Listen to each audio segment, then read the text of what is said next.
Hello friends, నేను మీరు Ahmed Pasha. Welcome to the media report. Last time Chandrababu Naidu గారు జైలుకు పోయినప్పుడు పాపం ఆయనని దోవలు బాగా కుట్టినాయంట. పాపం బాబాయ్ బాగా ఫీల్ అయ్యిండు. ఈసారి జైలుకు పోయేటప్పుడు బాబాయ్కి ఒక మార్టిను లేదంటే గుడ్ నైట్, ఒక ఆల్అవుట్ ఇచ్చి పంపించండి. లేకపోతే అట్లీస్ట్ 3 సార్లు ముఖ్యమంత్రిగా ఉన్నాడు, 40 సంవత్సరాల ఇండస్ట్రీ కాబట్టి ఆ దోవలు రాకుండా జాలీలు ఉంటాయిగా, ఆ జాలీలను పెట్టించండి. పాపం బాబాయ్ రక్తం తాగేసినంట మన దోమలు. ఇక చూసుకుంటే నేను ఎందుకు మాట్లాడుతున్నా అంటే, ఫైనల్గా చంద్రబాబు నాయుడు మళ్ళీ జైలుకు పోయే టైం వచ్చేసింది. ఎందుకు అంటే, అమరావతిలో పేదవాళ్ళు ఎస్సీలు, ఎస్టీలు, బీసీల భూమిని భూబకాసురులాగా తిన్నాడు. ఇందులో చంద్రబాబు నాయుడుకి 3 పేర్లు పెట్టవచ్చు. ఒకటి భూచోరుడు, ఇక్కడ పెట్టిండు భూచోరుడు. రెండోది భూదొంగ, భూబకాసురుడు. ఈ 3 కూడా చంద్రబాబు నాయుడు. కాకపోతే చంద్రబాబు నాయుడు A1, ఆయనతో పాటు A2, A3, A4 కూడా ఉన్నారు. వాళ్ళందరూ కూడా టీడీపీ మనుషులు. ఇక్కడ చూద్దాం. ఈరోజు సాక్షిలో ఒక మంచి ఆర్టికల్, కొంచెం ఓపిక అయినండి, మీకు అర్థమయ్యేటట్టు అమరావతి సినిమా మొత్తం ఇక్కడ 5 నిమిషాల్లో చూపించేస్తా. ఇక్కడ చూసుకుంటే బడుగుల భూచోరుడు చంద్రబాబే అని చెప్పేసి ఇక్కడ ఒక ఫోటో ఇచ్చిండు. ఒక గద్ద వచ్చి భూమిని ఎత్తుకపోతుంది. ఆ గద్దకి చంద్రబాబు నాయుడు మోహన్ తలిచ్చాడు. ఈ ఫోటో మీకు క్లియర్గా ఇప్పుడు కనిపిస్తలేదు. ఇప్పుడు నేను పేజ్ చేంజ్ చేస్తా, అక్కడ క్లియర్గా మీకు ఫోటో కనిపిస్తుంది. ఏంది కథ అంటే, అమరావతిలో అసైన్డ్ భూములు కొల్లగొట్టింది పచ్చ గద్దలే. పచ్చ గద్ద కాదు, గద్దలే. అంటే టీడీపీ నాయకులు అందరూ కలిసి అమరావతిలో అసైన్డ్ భూములన్నీ కొట్టేశారు. ఎస్సీ, ఎస్టీ, బీసీ రైతులను భయపెట్టి మరీ దోపిడీ. ఎస్సీ, ఎస్టీలని దోచుకున్నారు భయపెట్టి. ఎట్లా భయపెట్టారు? జియో నెంబర్ 1 పేరు చెప్పి జియో నెంబర్ 41 చెప్పి భయపెట్టేసారు. ఆ జియోలు ఇవన్నీ మీరు కన్ఫ్యూజ్ అవ్వకండి, అర్థమయ్యేటట్టు కొట్టే తెచ్చి అర్థమయ్యేటట్టు మీకు చెప్తా. నెక్స్ట్ చూసుకుంటే, బినామీ ఇళ్ళ పేరిట అక్రమ జీపీఏ రిజిస్ట్రేషన్తో దందా. అసలు అసైన్ ల్యాండ్లకి జీపీఏ కూడా అవుతుందా లేదా అని కూడా ఇంగిత జ్ఞానం లేనోళ్ళు వీళ్ళు జీపీఏలు చేయించుకొని ఎవరు బినామీల పేరు మీద జీపీఏ చేసి దందా చేశారు. మొత్తం 4,400 కోట్ల భూమి, 1100 ఎకరాల భూమిని దోచుకున్నాడు చంద్రంబాబాయ్. కోర్టులో సిఐడి ఛార్జ్ షీట్ వేసింది. A1గా చంద్రబాబు, A2గా నారాయణ. ఏది? నారాయణ ఇన్స్టిట్యూట్ నారాయణ. ఇక A3, A4 కూడా ఉన్నారు. వాళ్ళ కథ కూడా చెప్తా, ఒక్క నిమిషం ఆగండి. ఇక్కడ చూసుకుంటే మీకు ఫోటో కొంచెం పెద్దగా అయితే మీకు కనిపిస్తుంది. ఇక్కడ చూస్తే అగ్గో వచ్చాడు బాబాయ్ గద్ద. ఆ గద్దకి ముందర చంద్రంబాబాయ్ ఫోటో మొహం పెట్టిండు. ఆ గద్ద వచ్చి భూమిని ఎత్తుకపోతుంటే పక్కన నారాయణ కూడా ఉన్నాడు.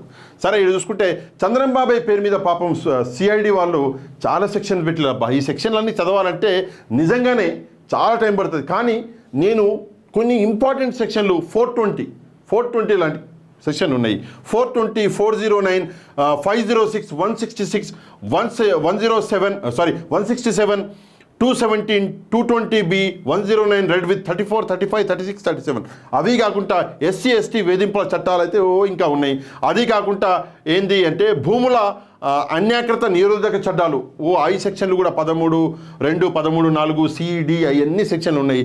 కాకపోతే ఈ సెక్షన్లన్నీ 4,400 కోట్ల రూపాయల దోపిడీవి, 1100 ఎకరాల భూమి దోపిడీ సెక్షన్లు ఇవన్నీ.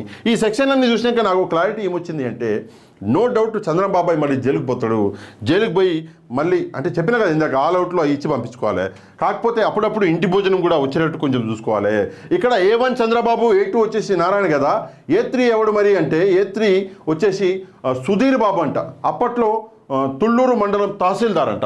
అబ్బా జీవితం వీడు గవర్నమెంట్ ఎంప్లాయా, నాగనిక అయిండా, ప్రజల భూమి మొత్తం తిన్నాడు. అది కాకుండా కేపీవి అంజనీ కుమార్ అంట. కేపీవి అంజనీ కుమార్ అని MD Ramakrishna housing private limited అని ఒక కంపెనీ ఉందంట, దానికి MD ఈ పెద్ద ఆయన. సరే, ఇందులో ఏంది కథ అంటే, సింపుల్గా మీకు కొట్టే తెచ్చే అర్థమయ్యేటట్టు చెప్తా. జియో 1, జియో 41 ఈ 2 చూపించి భయపెట్టించాడు. జియో 1 అంటే ఏంటి అంటే, జియో 1 రాజధాని కోసం భూ సేకరణ ప్యాకేజీ నిర్ణయిస్తూ 2015లో జియో 1 తీసుకొచ్చారు. అంటే రాజధాని భూముల సేకరణకి ప్యాకేజ్, అంటే ఈ భూమి ఇంత ఇస్తామని చెప్పేసి ప్యాకేజ్. ఆ ప్యాకేజే జియో నెంబర్ 1. జియో నెంబర్ 41 ఎంత ఏంది మరి, అది ఇప్పుడు చెప్తా. కాకపోతే కొంచెం ఓపిక పెట్టండి. అయితే అందులో అమరావతిలో ప్రైవేటు భూములకే భూసేకరణ ప్యాకేజీ ప్రకటించారు. ప్రైవేట్ భూములకే ప్రకటిస్తారు బొచ్చు, అది కాకుండా ఏం ప్రకటిస్తారు? సరే, దాని తర్వాత ఇక్కడ చూసుకుంటే, అనంతరం చంద్రబాబు నారాయణ తమ బినామీలైన రియల్ ఎస్టేట్ వ్యాపారులు, వారి ఏజెంట్లను గ్రామాల్లోకి పంపించి భయపెట్టారు. ఎవరిని? తమకు ఆ భూములు, ఏ భూములు? అసైన్డ్ భూములు. తమకు ఆ భూములు విక్రయిస్తే కొంతైనా డబ్బులు వస్తాయని చెప్పారు. అసలు ఏంటంటే అసైన్డ్ భూములు మళ్ళీ కొనక్కర్లేదు, అది గవర్నమెంట్ ఇచ్చిందే కాబట్టి గవర్నమెంట్ తీసుకోవచ్చు అని చెప్పేసి ఒక చట్టం అనేది ఉంటుంది. కాకపోతే రేపు పొద్దున ఈ అసైన్డ్ భూములు మీ భూములు ఫ్రీగా గవర్నమెంట్ తీసుకుంటుంది, మీరు మాకు అమ్మేయండి, మేము కొంచెం డబ్బులు ఇస్తామన్నారు. సరే అని చెప్పేసి పాపం పేదోళ్ళు మోసపోయి వాళ్ళకి కొన్ని డబ్బులు తీసుకుని ఆ భూమి ఇచ్చేసారు. అయిన తర్వాత అసలు డ్రామా మొదలైంది, అసలు స్కామ్ మొదలైంది. అవి మొత్తం ఏం చేశారు ఇక్కడ చూసుకోండి. ఎస్సీ ఎస్టీ బీసీ పేద రైతుల అత్యంత తక్కువ ధరకే, అంటే ఎకరాకు 2 లక్షలు 5 లక్షలకి చంద్రబాబు నారాయణ ఇతర టీడీపీ పెద్దలకి బినామీలకి అసైన్డ్ భూములు సేల్ డీడ్ ద్వారా విక్రయించేలా చేశారు. సేల్ డీడ్లు చేయించుకున్నారు. సరే, చంద్రబాబు నారాయణ తమ బినామీలైన కేపీవి అంజనీ కుమార్, చెప్పినా కదా A4, ఓకే, గుమ్మడి సురేష్, కొమ్మారెడ్డి బ్రహ్మానందరెడ్డి, కొల్లు శివరాములతో పాటు నారాయణ కుటుంబ సభ్యుల పేరు మీద కూడా 120 ఎకరాలు రాయించుకున్నాడు నారాయణ. ఓరే అమ్మ జీవితం. సరే, నారాయణ కుటుంబ సభ్యుల పేరు మీద కూడా అసైన్డ్ భూములు బదలాయించారు. అనంతరం మంగళగిరి తదితర సబ్ రిజిస్టార్ కార్యాలయాల్లో అధికారులపై ఒత్తిడి తెచ్చి వాటిని అక్రమంగా బదలాయిస్తూ జనరల్ పవర్ ఆఫ్ అటర్నీ ద్వారా రిజిస్ట్రేషన్ చేయించుకున్నారు. General power of attorney GPO చేయించుకున్నారంట. వాడు అబ్బా జీవితం, వీళ్ళు చదువుకున్నారా, సంకల్ నాకిర్రా, అసైన్డ్ భూములు చేయర్రా బాబు. ఓకే, అసైన్డ్ భూములను అలా జీపీఏ పేరిట కానీ ఇతరత్ర విధులు కానీ బదిలీ చేయడం చట్ట విరుద్ధము. అది 10th క్లాస్ చదువుకున్నోడు కూడా చెప్తాడు ఈ చట్ట విరుద్ధం రా, పనికి మాలిన వాళ్ళ అని చెప్పేసి. కానీ ఈ ఎదవలకు అర్థం కాలేదు. ఆ తర్వాత అసలు స్కామ్ ఇక్కడ ఉంది, జియో నెంబర్ 41. ఆ తర్వాత ఏం చేసిర్రు అంటే భూములన్నీ రాయించుకున్నారు పెద్దలతోటి. దాని తర్వాత ఏం చేశారు అంటే ఆ భూములకు కూడా భూసేకరణ ప్యాకేజీ ప్రకటించారు 2016లో. ముందుగాల వాళ్ళందరి భూములు వాళ్ళకి ఎంతో కొంత ఇచ్చి తీసుకొని ఆ తీసుకున్న భూములకు కూడా ఏం చేశారు అంటే భూసేకరణ ప్యాకేజీని రాయించుకున్నారు 2016లో. అంటే పేదోళ్ళకేమో 2 లక్షలు ఇచ్చి ఎకరం తీసుకున్నారు, గవర్నమెంట్కి ఏమో ₹1 కోటి ఎకరం అమ్ముకున్నారు. అది కథ. ఓకే, ఇదే జియో నెంబర్ 41. ఏంది అంటే భూసేకరణ ఏదైతే ఉందో అసైన్డ్ భూములకి, అదే జియో నెంబర్ 41. ఇది జియో నెంబర్ 1, జియో నెంబర్ 41 కథ. జియో నెంబర్ 1 తోటి పేదోళ్ళని భయపెట్టిర్రు, జియో నెంబర్ 41 తోటి అసైన్డ్ భూములని మళ్ళీ గవర్నమెంట్కి అమ్మేసిర్రు దొంగ కొడుకులు. సరే, ఇక్కడ చూసుకుంటే ప్రభుత్వ ఒత్తిడితోనే అంటూ అధికారులు డైరెక్ట్గా 164, ఇక్కడ చూసుకుంటే సిఆర్పిసి కింద వాంగ్మూలం ఇచ్చారు. 164 సిఆర్పిసి ఏంది అని చెప్పేసి మీరు అడగవచ్చు. ఏంది అంటే జడ్జి గారి ముందర వాంగ్మూలం ఇచ్చారు. ఏమని అంటే అయ్యా మా మీద ఒత్తిడి తీసుకొచ్చారు, రిజిస్ట్రేషన్ చేయండి అని చెప్పేసి, అందువలనే మేము చేసినామని చెప్పేసి వాళ్ళు కూడా ఒప్పుకున్నారు. అయితే ఇది క్లియర్ కట్గా మొత్తం స్కామ్ అనేది బయటపడ్డది. ఇక్కడ చూసుకోవచ్చు, నారాయణ వచ్చేసి తన కుటుంబ సభ్యుల పేరు మీద 162 ఎకరాలు అసైన్డ్ భూమిని తన కుటుంబ సభ్యుల పేరు మీద రాసుకున్నాడు. ఆ మధ్యన నారాయణ కుటుంబ సభ్యురాలు ఒక ఆమె చెప్పింది, ఆ డాక్యుమెంట్లో ఆ పేపరు మా ఇంట్లో కూడా కొన్ని రోజులు ఉండే అని చెప్పేసి.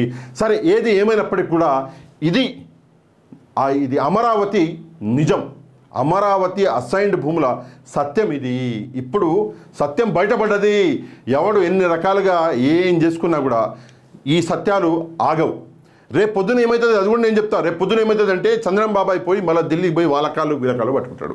అయ్యా నన్ను ఈ కేసు నుంచి తప్పించండి, ఆల్రెడీ లోపల వేసిండు 54-55 రోజులు, దోమలు గురించి వచ్చినాయి, మళ్ళీ లోపలేస్తా అంటున్నాడు, నన్ను ఈ జగన్మోహన్ రెడ్డి నుంచి కాపాడండి బాబు అని చెప్పేసి పోయి మోదీ గారి కాళ్ళ మీదనో అమిత్ షా గారి కాళ్ళ మీదనో పడతాడు. కానీ చట్టం ఎవరికి చుట్టం కాదు బాబాయ్. ఈ వీడియో మీకు నచ్చితే తప్పకుండా కింద సబ్స్క్రైబ్ బటన్ పక్కన జాయిన్ బటన్ ఉంది, ఆ జాయిన్ బటన్ నొక్కి మమ్మల్ని ఆర్థికంగా మీరు సపోర్ట్ చేయవచ్చు. అది కాకుండా మన ఛానల్ని సబ్స్క్రైబ్ చేసుకోండి. కింద డిస్క్రిప్షన్లో నేను ఇన్స్టాగ్రామ్ లింక్ కూడా ఇస్తున్నా, అక్కడికి కూడా ఇన్స్టాగ్రామ్కి కూడా వెళ్ళి మమ్మల్ని అక్కడ కూడా ఫాలో చేసుకోండి.